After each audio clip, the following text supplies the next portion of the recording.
Crack NEET and JEE in first attempt with India's most trusted platform, K-Square Career Institute. Download our app now.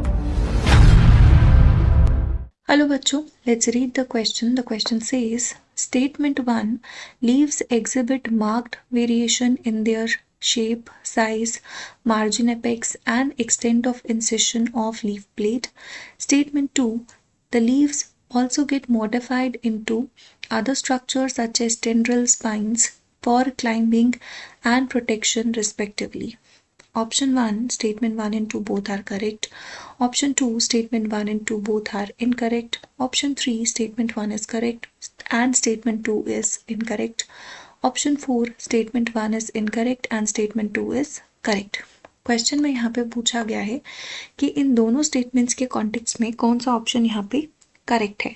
सो यहाँ पे जो पहला statement दिया गया है, फर्स्ट स्टेटमेंट यहाँ पे कह रहा है कि जो लीव्स है वो एग्जिबिट करते हैं marked variations in their shape, size. So leave का जो साइज़ है वो बहुत स्मॉल भी रहता है एंड बहुत लार्ज भी रहता है. एंड शेप की अगर हम बात करें तो हमें डिफरेंट शेप्स भी यहाँ पे देखने को मिलती हैं, फ्रॉम ओवेट टू लीनियर यहाँ पे हम देखते हैं. मार्जिन एपेक्स की अगर हम बात करें, सो मार्जिन्स यहाँ पे जो है एंटायर भी होते हैं, लोब्ड भी होते हैं. एट द सेम टाइम यहाँ पे एपेक्स जो है, एपेक्स यहाँ पे ऑब्ट्यूज, एक्यूट भी होता है.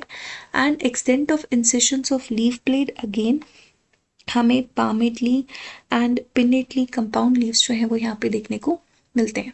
देन स्टेटमेंट 2 की अगर हम बात करें, यहाँ पे लिखा है कि लीव्स जो है they get modified into other structures such as tendril, spines. And tendrils जो हैं they are for climbing and spines are for protection respectively. So again यहाँ पे first statement is also correct and second statement is also correct. So the correct answer of this question is option number 1, statement 1 and 2 both are correct.